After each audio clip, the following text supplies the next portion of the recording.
saya Muhammad Fahim bin Muhammad Nazri dari kru MySO TV Channel TV PSS SK Sultan Omar. Saya dari kelas 4 Ibnu Sina. Hari ini Ahad bertarikh 20 hari bulan 8 2023. Dalam episod kelas kali ini, saya ingin menerangkan sedikit tentang sejarah Sekolah Kebangsaan Sultan Omar ataupun dikenali sebagai SKSO.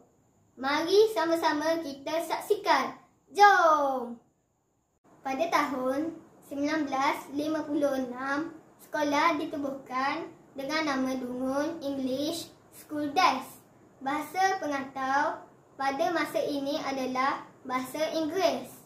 Pada peringkat awal penubuhannya, sekolah ini hanya mempunyai 2 buah bangunan dengan 3 kelas.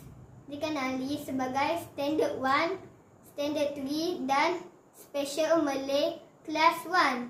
Bilangan murid pula adalah seramai 119 orang. Pada tahun 1997, nama sekolah bertukar kepada Sekolah Kebangsaan Sultan Omar. Nama SK Sultan Omar telah diguna pakai sehingga sekarang.